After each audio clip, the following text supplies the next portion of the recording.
أعوذ بالله من الشيطان الرجيم بسم الله الرحمن الرحيم الحمد لله الذي لا يبلغ مدحته القائلون ولا يحصي نعماءه العادون ولا يؤدي حقه المجتحدون الذي لا يدركه بعد الحمم ولا يناله غوص الفطن ثم الصلاة والسلام على أشرف الأنبياء والمرسلين حبيب قلوبنا وطبيب نفوسنا وشفيع ذنوبنا سيدنا ومولانا أبي القاسم محمد اللهم صل على محمد وآل محمد وعجل فرجهم وآل بيته الطيبين الطاهرين المعصومين المظلومين لا سيما بقية الله في الأرضين صاحب العصر والزمان خليفة الرحمن إمام الإنس والجان ولعن الله وعداهم أجمعين إلى يوم الدين أما بعد فقد قال الله وقوله الحق بسم الله الرحمن الرحيم كان الناس أمة واحدة صدق الله العلي العظيم اللهم صل على محمد وآل محمد وعجل فرجهم. The Quranic concept of one nation has been our ongoing topic. Tonight is lecture number 9. Our discussion up until now on this idea, this very important, deep-rooted concept of one nation from the 213th verse of Surah Baqarah has been to somehow understand what does Allah mean by one nation. And we have looked at a lot of discussions in the past 8 to 9 nights, and with the attempt to understand that, at one moment, how were we as a group and how we've become and how we need to be. So we talked about the idea that in the tafsir of this verse, Allama Tabatabai rahmatullah alayh in Al-Mizan talks about the fact that the human being with his knowledge now understood that part of the knowledge of the insan was that they understood that they have to preserve themselves. And the insan has to use every tool outside of it to preserve itself. Okay? So animate, inanimate, and then ultimately humans as well. That everybody has a role to play in my preservation, in my perfection, in my journey towards God himself. The problem with that occurred is that, of course, because there are evil elements inside the human being, and now those evil elements were chosen by the human being now to actualize, of course they began to exploit, abuse, and corrupt the individuals around them. So when the insan realized that this insan or this person or that person is dependent on me for, let's say, whatever the case may be, they use that moment to do what? To abuse them, to break the law, to of course strip them of their rights and be unjust towards them. And thus what was once one nation now becomes into slowly, small fragments. Which leads us to today. And we talked about the idea that what are those concepts that have caused us to become this way? And we talked about elitism, right? We talked about the idea of individualism and how it's important that we understand. And last night we spoke a little bit about the idea of knowledge.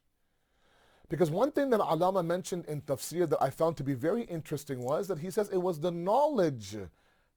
As knowledge grew, that knowledge actually turned the human being into somebody who was judging others, looking down on others, used it to actually believe that he or she was higher than the person. And so if you have power over somebody, then what? Then you have the ability to do what? To do dhulm and injustice to that individual. And of course, that's what happened.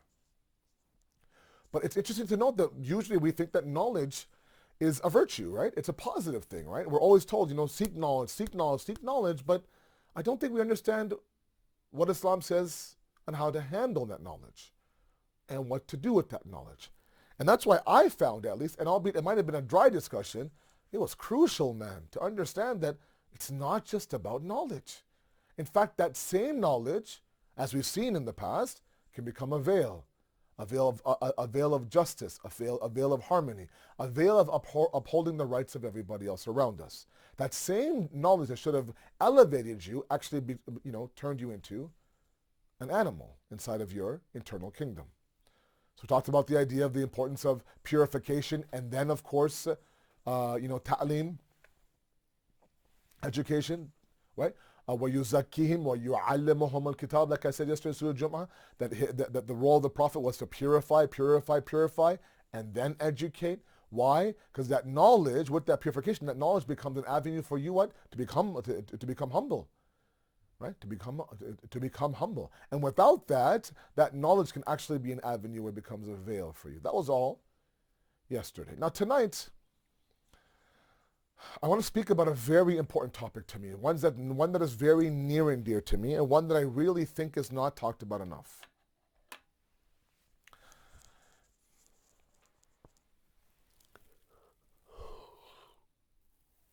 I apologize.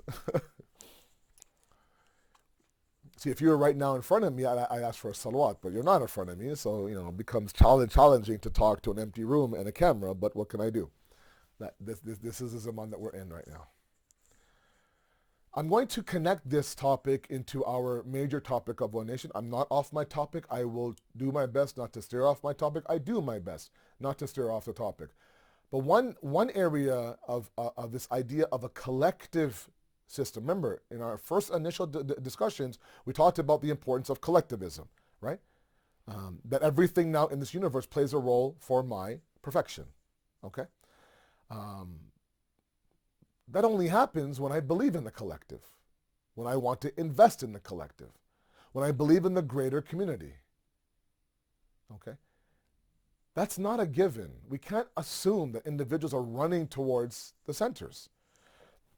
In fact, in my conversations, and I've mentioned this before, is that when things get back to normal and the centers reopen their doors, and people now can come in at full capacity,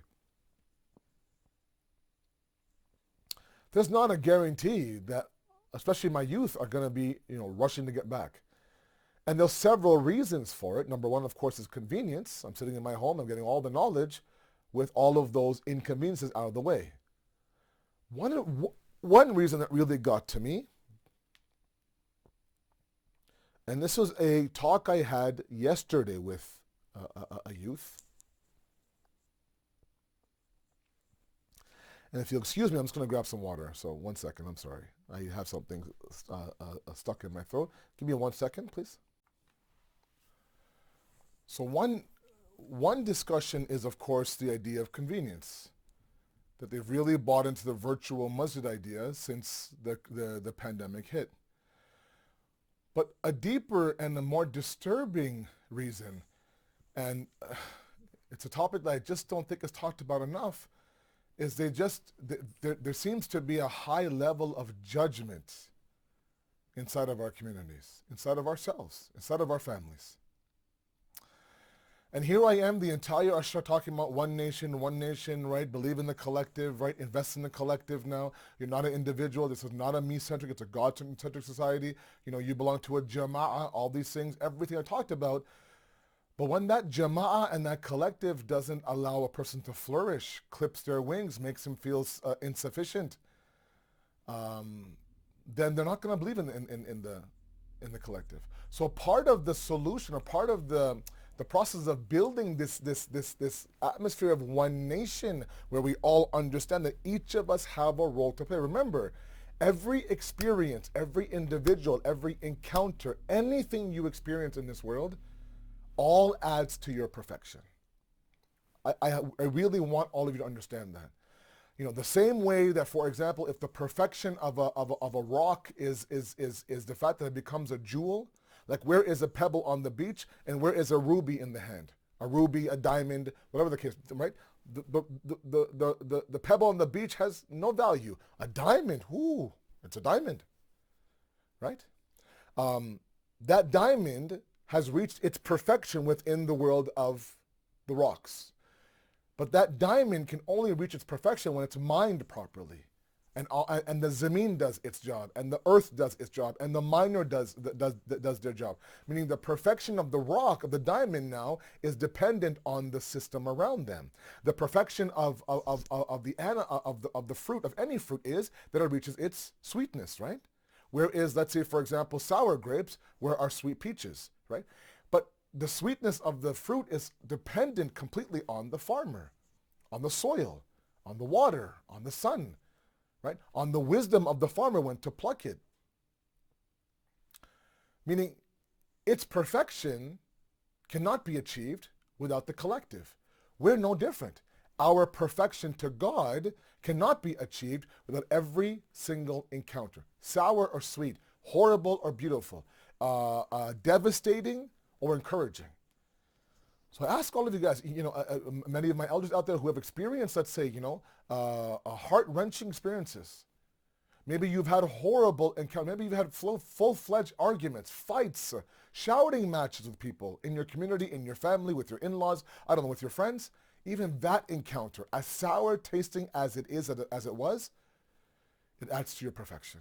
We cannot reach perfection without each other. And it's not just each other human being, it's everything. The sun helps us, the rain helps us, the animal helps us, the rock, the trees, the fruits. Every system in this idea, in this cosmos, helps each other reach that perfection, okay?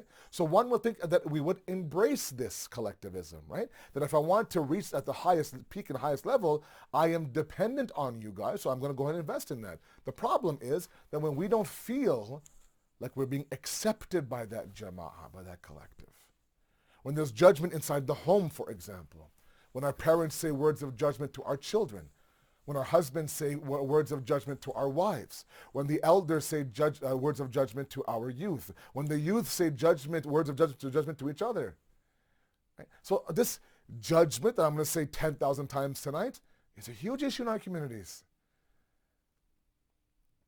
And one of the factors that needs to be there for the building of one nation is the removal of judgment.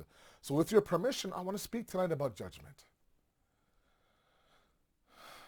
It is something that's very near and dear to me because it affects us directly, and it is a utmost important topic, and one that I just don't think has, it doesn't get enough airtime. And there's a lot of youth that simply don't step foot anywhere, not in social gatherings, not in the mosque, not in family gatherings, not out of their room inside of their house, all because of a fear of judgment. They don't open their mouth for the fear of being ridiculed. They don't wear certain colors or clothes out of fear of ridiculing. They don't come downstairs out of fear of someone saying, you look like this, you look like that. Right? And I'm not here to judge the sensitivity of them and brother hassas him, Maulana, and no. That's not what I'm saying. Right? And inshallah later on, we'll get to the idea that we don't get to dictate what makes them feel like they're being judged. Or any of us. Any of us. Okay? God knows I had my fair share of judgment, and we learned to have thick skin. We learned to talk ourselves out of it. It still hurts. I mean, all of my lectures sometimes, as much as I get encouraging messages, I get hate mail. I get savage messages. People calling me all sorts of names on my WhatsApp, in my inbox. Oh yes. Calling my family members, complaining to them about me. It happens all the time. Right? And it's all part of the package. So you really have to have a thick skin, especially in this day and age where it seems as if there's so many avenues to express how you feel about somebody. It no longer has to be face-to-face. Back then when I was younger, half the things weren't said because people didn't have the courage to come to your face and say it. Now, you can hide behind a WhatsApp message. You can hide behind a social media post. You can, you can be, you can do gaslighting. You can have a hashtag. You can be, these what's that word I'm looking for? Passive-aggressive comments, right? Nowadays, even one emoji says everything. It's so easy now. So I want to speak on judgment. And my premise is that we don't have any right to judge anybody. We don't. It doesn't mean that we ignore everything. So there's a fine balance, and I'll attempt tonight to get to my balance. And if I don't, Allah please forgive me, and all of you please forgive me as well. I want to start off with a story. It's one of the most effective stories. It's one of those stories that I have been affected by, okay? And if I seem over emotional tonight, it's only because this is a very near and dear topic to me, and I chose this portion of the Ashra to talk about this, okay? I've been talking about, one nation, one group, one Jamaat, and people are like, I don't want to be part of the Jamaat if they're going to sit there and make me feel like I'm always deficient in my worship, in the way that I look, in the fact that I don't have a kid fast enough. Why aren't you married? Why aren't you losing weight? And, why are you doing this? And why'd you start hijab? And why aren't you wearing hijab? And, and it's just like, you know what? No, thank you. I'm good where I am, Mom. Don't ask me to go there. I'm okay where I am. I don't want to go. So now there's all sorts of stuff, right? There's shame, there's isolation, there's mental health issues, there's anxiety, there's stress, there's depression, there's suicide, there's a low self-esteem, low self-confidence. All of that comes from a very judgy collective group. Now, let's tackle this logically, slowly, bit by bit. I want to start off with this story. The first time I heard this story was several years ago. I share it whenever I can. It touches me. It gives me goosebumps. It makes me emotional. Only because it speaks volumes. And I humbly ask any of you out there, and I have been doing this in this Ashra, I don't know why, I feel like this Ashra we need to heal. I've used that word everywhere I've gone in this Muharram. We need to heal. There's a lot of pain in our communities, a lot of pain in our families, a lot of pain inside of our hearts. We hide them, we camouflage them, we disguise them with smiles. We don't want to sit there and burden somebody with their own pain. I don't want to come across like I'm in pain. But when certain things are triggered, then you understand just how deep wounded that wound is. Right? And sometimes, if we've been hurt, and God knows everyone's been hurt, we're not looking for someone to come and heal my wound. I just want you to acknowledge that there's a wound there. Don't stab me in the back and then complain that I then get upset because I complain about the pain of the wound. Right? If you understood the wound, you'd understand my pain. Okay? So I need to calm down a little bit right now and send myself a salawat and begin. Inshallah. Allahumma salli ala Muhammad wa ala Muhammad wa ajil farajahum. The story is of a student in the Hawza who wanted to go to Najaf. I'm sure some of you have already heard the story before. And he wanted to go to Najaf, and his teacher said, you may go to Najaf, no problem.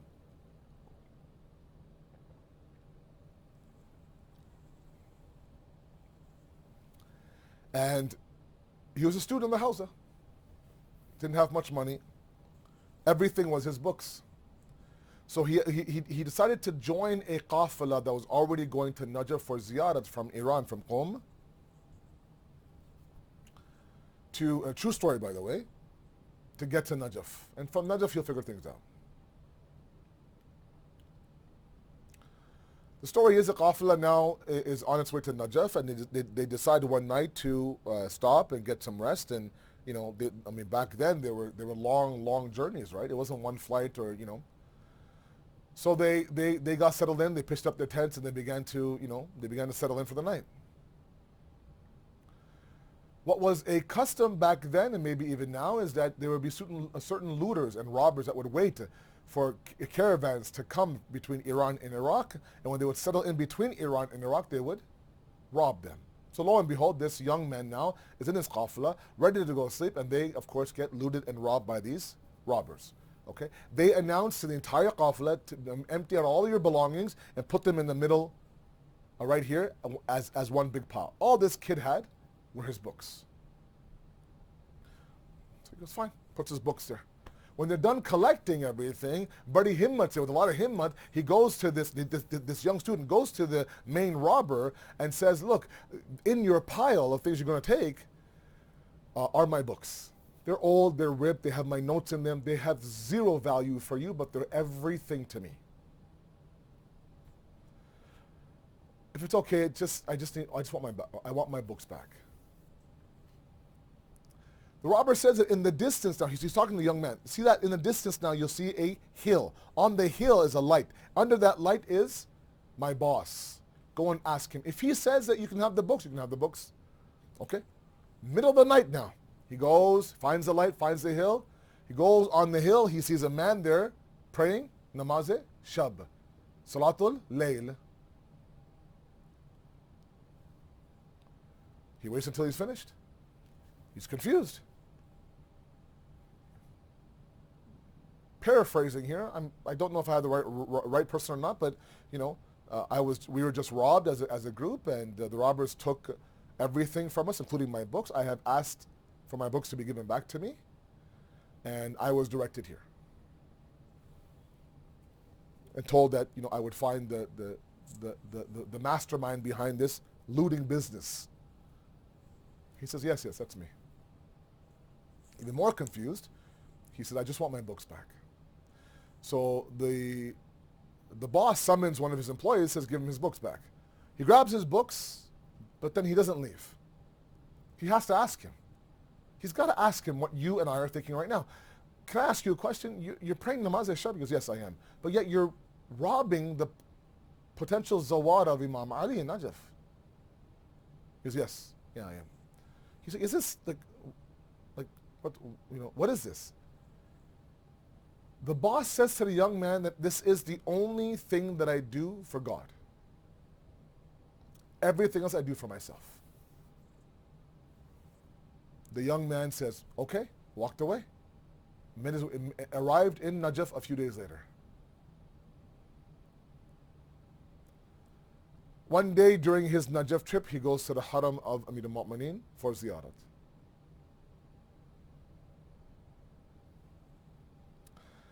And during that ziyarat trip, he hears a man who is crying, quite emotionally crying. He looks over to the side of the dhari and he recognizes this man to be the same boss that had given me my books back when I was first traveling from Qom to Najaf. He approached him. He says, do you remember me? He's like, no, I don't. He says, I was the kid that you gave the books back. He goes, oh, yes. He says, what are you doing here? He looked at him with tears rolling down his face, and he said, it was your question. It was Sawal al-Shama. It was your question. Your question you asked me, that how could you loot the zawad of Amir al-Mu'mineen and pray namaz al-Shab? I've come here to beg Allah subhanahu wa ta'ala for forgiveness. So I'm going through the dhari of Amir al-Mu'mineen to get to Allah. The point is that we don't know the halat and the inner state of any of us. We don't know. And one thing that I really want to mention tonight, and this will be a little bit of a different speech than you're used to, and I'm sorry, is that, if you're somebody who has spent your entire life being judged, and you're listening to my speech right now, and you're somebody who has been judged on the way that you look, and the color of your skin, and your height, and, your accent, and your build, and anything to do with your judgment. And that has caused you to have a low self-esteem. That's caused you to not believe in yourself. That's caused you now to isolate yourself from everybody else. I just want to say, I'm sorry. I want to offer my apology. I want you to begin healing. I'm trying to heal everyone else in this Muharram, and in the process heal myself as well. It's not fun to have people look at you and assume you're a certain way just because of what the limited eyes see. It's not fun for someone to not understand the damage they cause by when they ask me that, you've gained 10 pounds. Like, why are you spending so much time in the sun? You look dark. No one's going to marry you if you continue this way.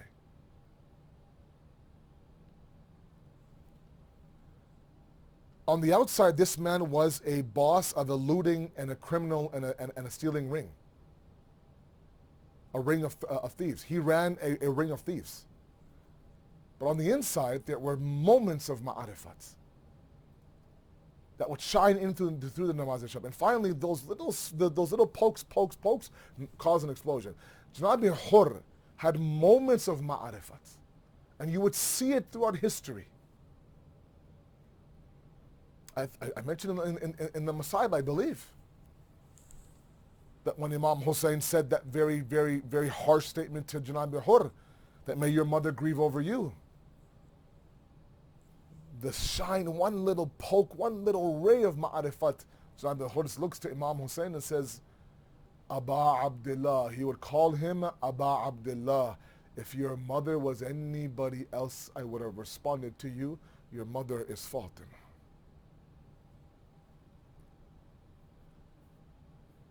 On the outside, you would judge this man to be that person who caused a lot of pain to Imam Hussein. But when he came to Imam Hussein saw him as a light of ma'rifat. We don't know everyone's story. We don't know everyone's journey. We don't know how everyone sees themselves. And sometimes they walk into that masjid, they walk into that building, they come downstairs for dinner, they go to a family gathering with the hopes that maybe this event, this gathering, these people will help me, what? Solve my own self-esteem issues. If you see me as someone who's gotten darker and heavier and I'm not worthy of being married, to, if you see that about me, you don't think I see that about myself?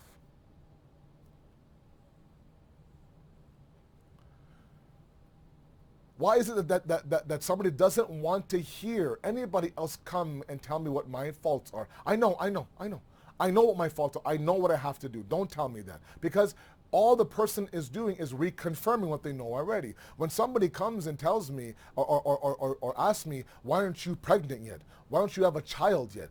Does she have any idea that we have been praying day in and day out with tears falling down our face that Allah, please, are we not worthy of a child? Every test possible, every hospital possible, every dua amal possible, every tear I have, my tears I've dried up. And I walk into, let's say, for example, a center, maybe Thursday night, hopefully Dua Kumail will give me that barakat. Along comes someone and says, you're not pregnant yet? What's wrong with you? Hurry up. It's only about your career and all this kind of stuff. Ye sab fuzul ke baatein hain. And she's crushed. With himmat, she walked into the center. Didn't want to face anybody else. It's been a tough 6 months trying to have a child. Because when a woman tries to have a child and she's not able to get pregnant, she sees it as a deficiency inside of her. She apologizes to her husband sometimes. I'm sorry, I'm not able to give you a child. You know how hard that is? We can't get that as men. And to see that judgment, it's one example. See that judgment from other fellow women who have been through the same process is devastating. We can't read the pain inside of her heart because we can't see the heart. All this kid asked was, you pray and yet you loot. That was enough for him to say, you know what, I'm done. Anybody else would judge him as a criminal, as a thief, as a zero, as a nobody. I'm not condoning him stealing, of course not. But you just don't know. You don't know. And if you don't know, no one has any right to judge. Now, let's try not to make this into an emotional majlis tonight, okay? Let's try to have some content here, okay? I'm not going to make it into a heart-filled majlis because, you're not here for my heart. You're here to learn from the deen. Up and down the Quran, Allah subhanahu wa ta'ala refers to the Day of Judgment. Okay? Yawm al-Fasl, Yawm yub'athun, Yawm al-Qiyamah, Yawm al-Din. Right? All these different words that we have, but all of them have this connotation of what? Of judgment. Yawm al-Fasl, the day that what? The day that people will be separated. The separation happens when you have a judgment, good and bad. Right? The day that they'll rise, yub'athun, they'll rise. In what state will they rise? There's a judgment there. Maliki yawmiddin, the master of the day of judgment sometimes in the English translation. So we're okay with being judged. We're okay with judgment. We all believe in the day of judgment. We have no problem. I've yet to hear anyone tell me, how could there be a day of judgment? What is this judgment? No, we're okay with the judgment. The conversation is, where is the judgment coming from? Right? Comes from Allah, we're readily accepting the judgment from Allah as opposed to some auntie or uncle or youth or person or my mother or my father or my sibling beside me. That is a little bit tough to swallow and digest and hazm. God is easier to digest and hazm. Okay? That's first point. It's not the issue of judgment, it's the issue of the source of the judgment. Point number two is that we have a whole concept of Amr bil Ma'ruf. Amr bil Ma'ruf and Nahi anil Munkar is the idea, it's ultimately a judgment call. I have to judge if this person is going down the path of evil or judge if this person should be encouraged. Right? So I have to judge their actions and look at what they're doing. But it's a wajibat, Sayyid. Are you asking me not to judge people? The deen is saying to judge. But what we fail to understand and what we forget is that even certain wajibats are shuruti. They're conditional. The only way that you can say a word to anybody about what they're doing is if you have their ear, meaning that you know them very well. You know them very well, meaning what? That they don't see your words as judgment. Like after my speech, right? If my wife and I discuss my speech, and for example, she says, it seemed like this point didn't make sense or it wasn't explained properly, that's not her judging me as a speaker. That's her helping me perfect the craft. But that only happens because it's a trusted source, right? If it's not a trusted source, if the person, or for example, somebody comes in and says, why don't you wear hijab, or why don't you do this, or have a beard and blah, blah, blah, and if it's, for example, your best friend, or your father, or your sibling, or I don't know, let's say, your cousin that you trust very well, you'll take that. Some random person in the community, you're like, back off. What they're saying is good, but it has an aura and a boo of judgment, and we run from judgment.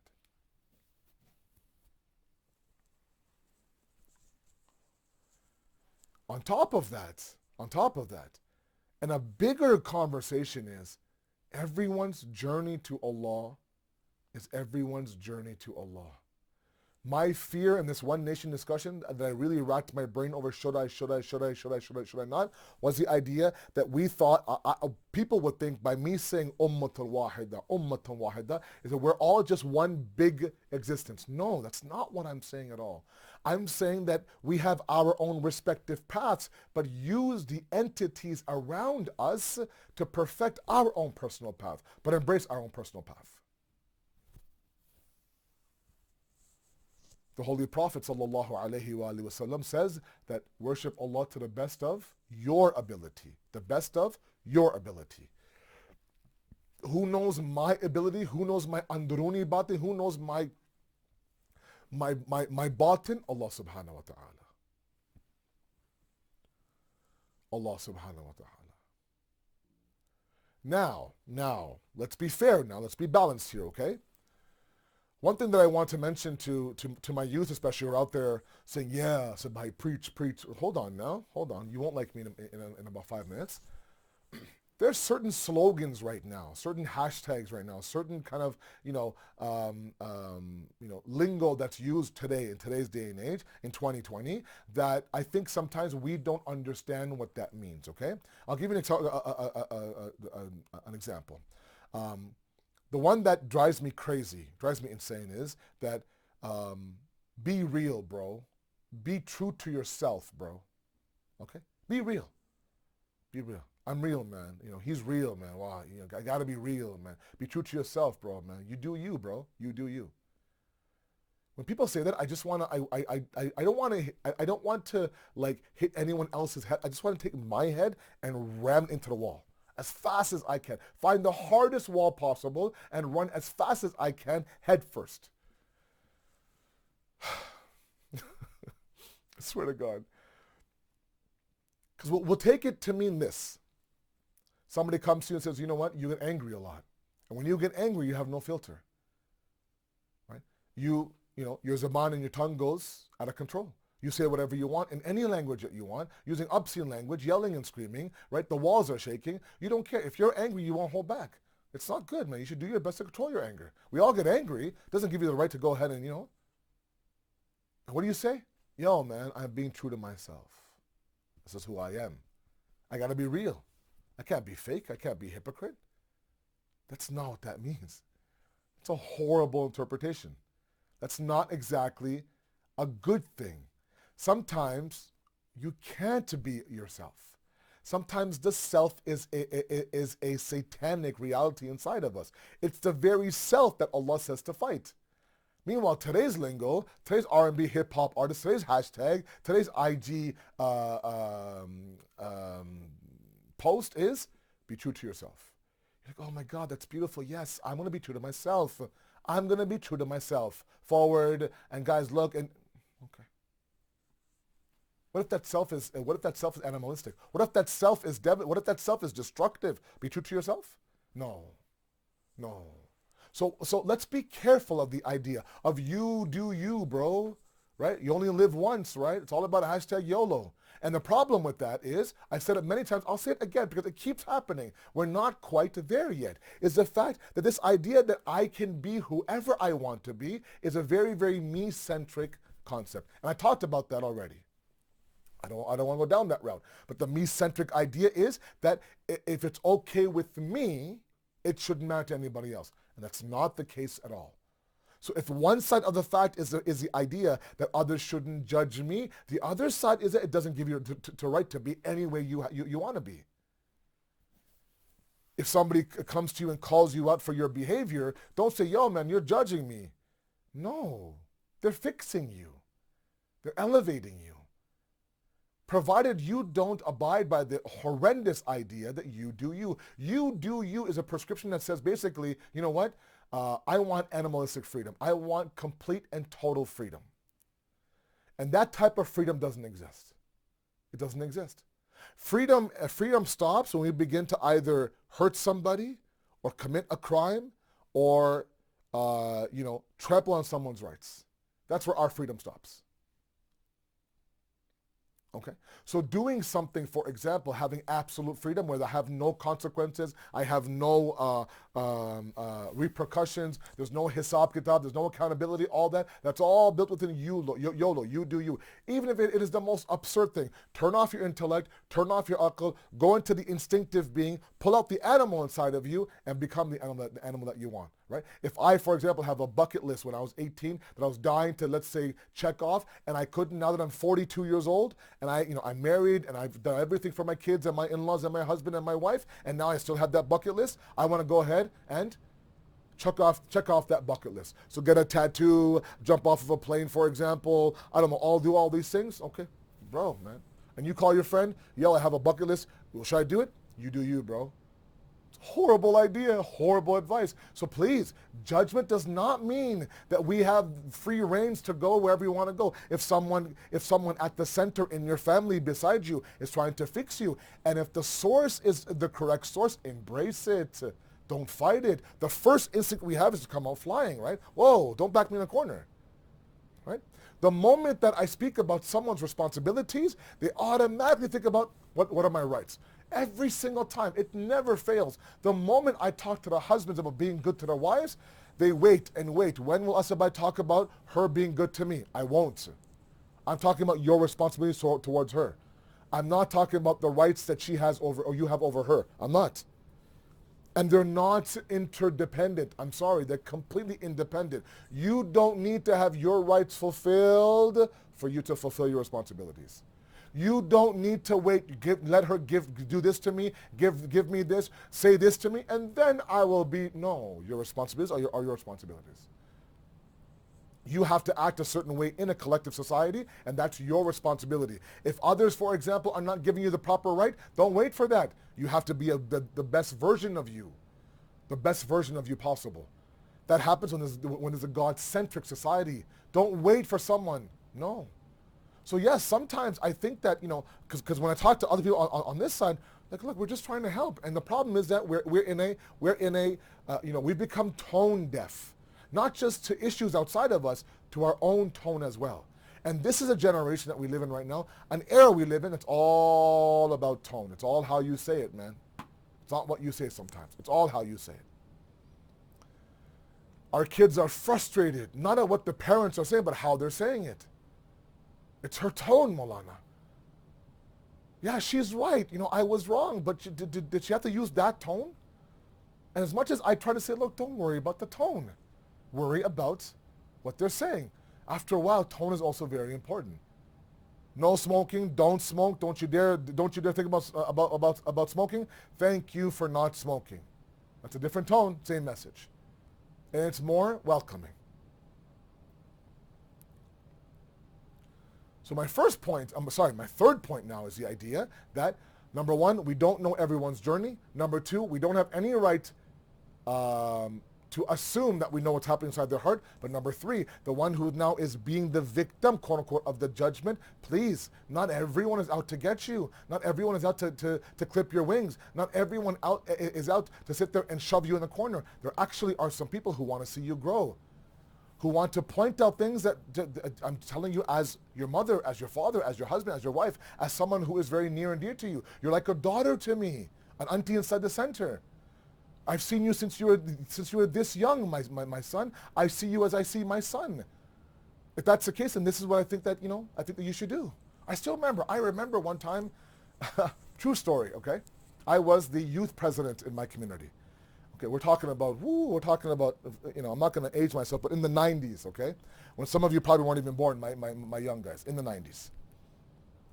Sorry, I'm taking a little glass of water.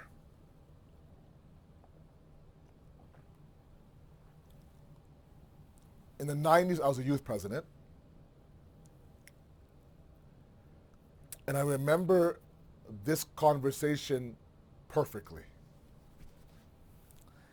And I wish I dealt with it properly back then. It's a silly, silly story, and I'm really sorry. At our center, at Al-Mahdi, program happening. There's a youth event that I had just emceed. Right? So I was emceeing, and afterwards it was a packed out house, a lot of adults, this and that. Afterwards, it was time for Maghrib. The adhan was going on. I was outside talking to a few people just about the program, feedback, thank you very much for coming, blah, blah, blah. The adhan was going on. Okay. This is now when I think I must have been at that moment probably in my teens. Okay? So pre-Hawza, of course. And an uncle comes to me after Salat. I prayed Salat, went inside, prayed Salat, after Salat. Comes to me, pulls me aside. He says that you're the president of the youth committee. I said, yes.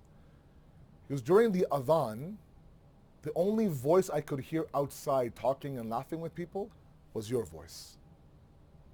If you want to be the president of this youth committee, you can't be doing that. Time for the adhan, we always tell everybody, don't talk, come rush inside, it's a call for prayer, this and that. How can we expect a 9-year-old when his own president is out there, kissing babies, handing out flyers, shaking hands, thank you for coming. And my first reaction, I was 16, 17, and you guys don't know me, I was a very angry teenager. Holy smokes, right? I'm a soft, cuddly, beautiful person now, but before I was just like, so my BP is going up now, my rate is going up, I'm turning green, my shirt's ripping, right? And I said, okay, uncle, thank you for your feedback. That's exactly what I said to him, and I was curt with him, and I apologized. I apologized a year later. I was curt with him, okay? And I was off for 2 days. I didn't like being called out back then, right? A typical guy, right? We don't like this kind of things. We get all sensitive, right? We get all like, we're very, very, Until my sister told me, he was right. I go, I know he was right. And what bothered me wasn't what he said. What bothered me was that he was right about my actions. And the insecurity that I had, that I shouldn't have done that, was confirmed by the person outside of me. All I heard was judgment. But I wasn't mad at him. I was mad at the fact that I let someone else see me in that, right? But all I thought was, oh, he judged me, doesn't know me, he's not my father, he's not my father. But my sister would ground me and say, but he's right. And, so when I apologized to him it wasn't a year, several months later, I pulled him aside. I go, uncle, that moment, this and that. And he said to me, there were so many people out there with you. I told you because you're like my son. And you're the hope of this youth community right now. Right? So it doesn't always come from a bad place. Our first reaction is, who do you think you are? Like who are you? Mind your own business. And it goes to a me-centric, right? A me generation that no one can say boo to these guys because they think they're being attacked. No one's attacking them. But we have to also realize that we are dealing with a very me generation, and not in a bad way. That's just the reality of the situation. And to understand that, let's have a different approach. But the approach is not that there is wrong happening and I can't say anything. That's one approach. It's not the approach. That goes against the furu'i din. So we have to figure out how to say it. So there's direct ways and there's indirect ways to do it. Right? But we can't allow them to feel like they're judging. And yes, I have a certain box way. For example, okay, like I was always raised to come to any program at the centers dressed a certain way. Okay, I've said this many times, and remember, my father marhum was very strict, and God bless him for that strictness about how to dress in the center. Okay, when I see today's youth walk in with a hat on, with a hole in their jeans, with will look like some shirt they've been wearing all day, slept in it, worked in it, changed the oil in it, everything, and they come to the center, it boils my blood.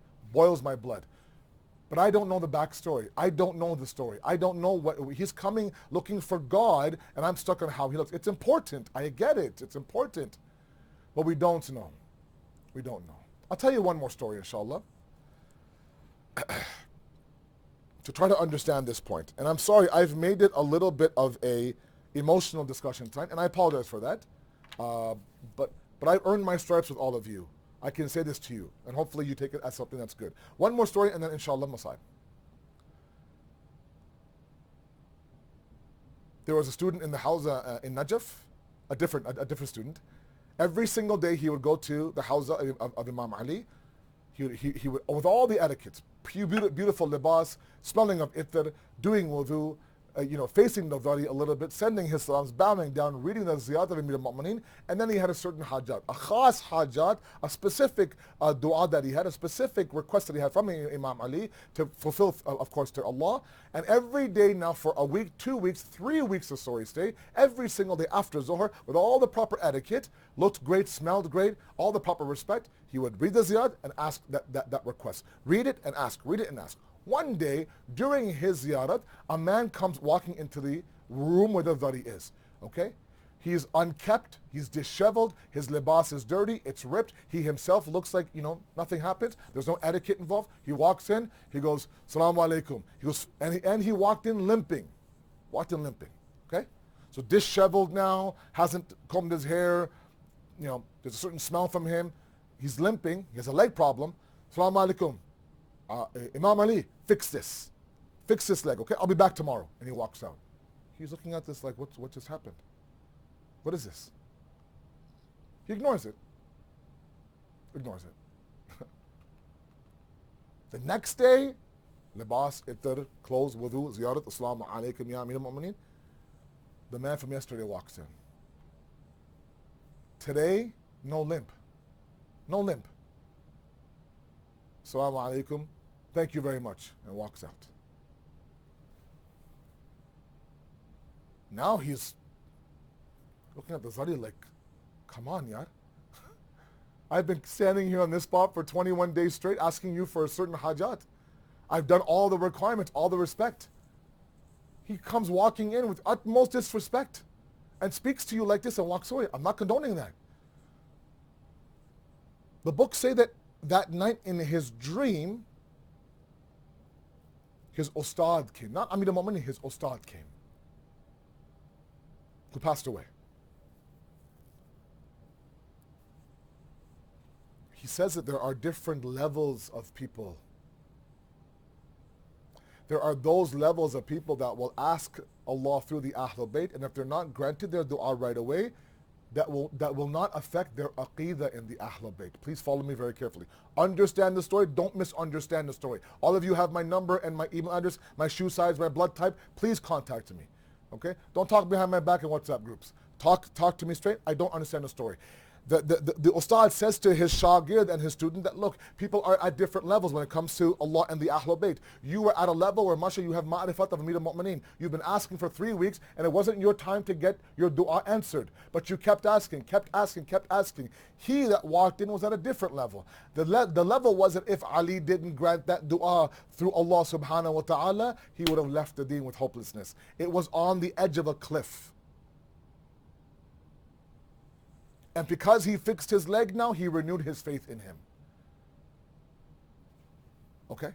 Now, that doesn't mean that the guy has been asking for 3 weeks, he gets punished. His battamizi, his disrespect gets rewarded? No, that's not the point of the story. The point is that people are at different levels. You don't know with which level they're entering the masjid. There are some of our youth who enter today's centers looking for some answer, man. Every door has closed on their face.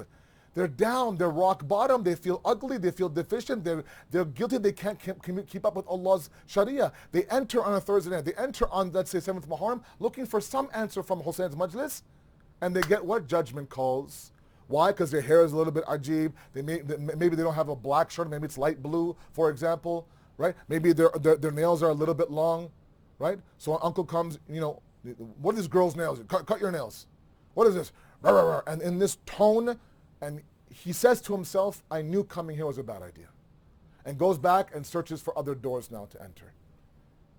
Or he comes in and people welcome him. Right? There's a cup of tea that's shared. No mention of his blue shirt, no mention of his long nails. And he had, for the first time in a long time, he felt like he belonged to a certain group. Next day he'll come wearing black, showered, trimmed nails, and it begins. Part of our process for this idea of rebuilding the one nation is to remove the judgment from our communities and our families. Yes, help each person on their respective path towards Allah, but that's their respective path. They will go as fast or as slow as they need to go. And Allah will judge them based on their path, not on your path. What might be easy for you is hard for them. What might be hard for them is very easy for you. What might be easy for them is hard for you. We don't know what the duruni halat, the batin, the inner state is of the individual. And it's up to us now to welcome everybody into the center. The doors are open for anybody who wants to come for hope. And these are all Islamic concepts.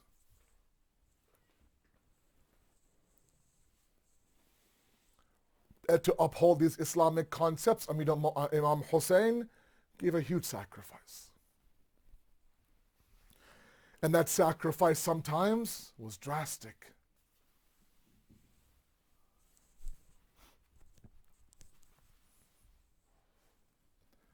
Young men, I can understand sacrificing your life for Imam Hussein.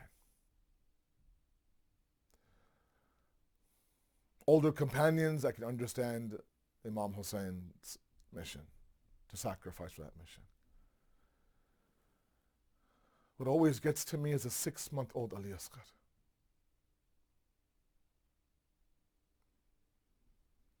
I don't understand.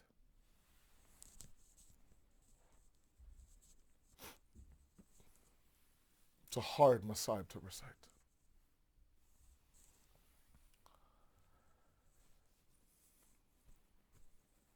When all the Bani Hashim have given their life,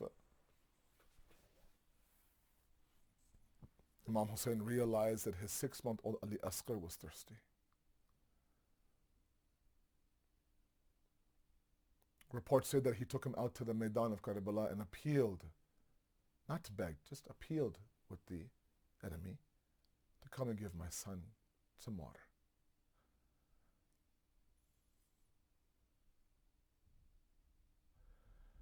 I won't read the entire Shahadat. You have heard the riwayat and the waqiyah and the events, and you know better than I do.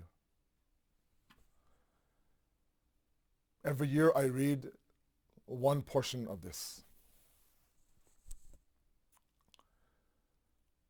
Nowhere in the books that I have read, and maybe I'm wrong, is that when Imam Hussein brought Ali Asghar out to the Maidan of Karbala, that Ali Asghar was screaming and crying. When a baby has been that thirsty for that long, they go through various stages to let the parents know that I'm thirsty. They'll whine, and then if the water doesn't come fast enough, they'll begin to scream at a very, very high pitch. And their arms will go and their legs will go, and Ali Asghar wasn't like that. Ali Asghar wasn't screaming and yelling and crying at all.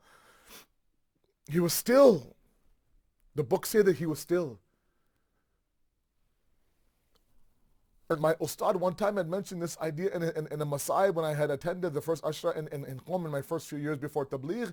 He had said that When you take a fish out of water, the fish goes through various stages.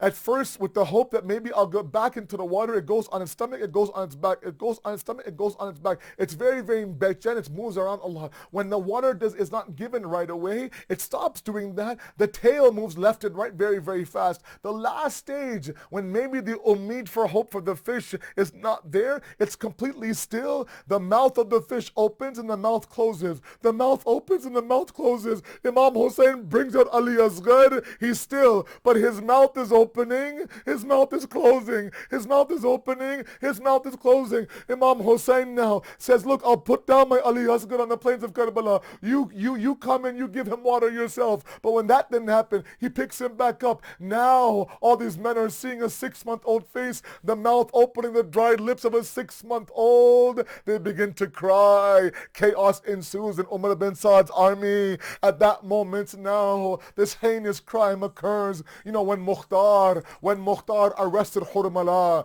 Hurmala, tell me about your role on the day of Ashura. Mukhtar, I shot 7 arrows, 4 of them hit and 3 missed. Tell me about the arrows that hit. He says the first arrow that hit was Abdullah, the son of Imam Hassan, when he came out on Asr Ashur to protect Hussein. The arrow that shot in his chest to kill him was my arrow. Tell me about the second arrow. The second arrow is the arrow I shot in the eye of Abul Fazl Abbas, that when he fell from the horse, he fell on the arrow. Tell me about the third arrow, Hurmala. He says, Mukhtar, that third arrow I dipped in poison and I shot at the chest of Imam Hussein, such that until Zainabiyya, Bibi Zainab says, I couldn't see anything. I just saw Bhaiya's legs go left, go right, go left, go right. That was from the poison of Hurmala's sword arrow. Tell me about the fourth arrow. Mukhtar, Umar bin Saad says, Hurmala, we're losing control of our army. Quench the boy's thirst. I saw Hussein bring his 6-month-old. I took an arrow I used for animals. I shot it with such fierceness, it went through one side of Ali Asghar, came out the other side, pinned him to Imam Hussein's arms. My Mawla took the blood of Ali Asghar, attempted to take it up to the sky, because the sky says no, there will be Qayamat of Ali Asghar's blood. At that moment the Zameen says no, Hussein, there'll be a zilzala, there'll be an earthquake. My Mawla took the blood of his Masoom 6-month-old and went on his face. Now he has Ali Asghar lifeless in his arms. He has to go tell Rabab, you asked me to give our son water, but instead he got an arrow in his throat. Inna lillahi wa inna ilayhi rajoon. 7 times, my Mawla. How do I tell the mother of a 6-month-old about what happened? Finally now he says, Rabab, come and help me bury my 6-month-old. سيعلم الذين ظلموا أي منقلب ينقلبون.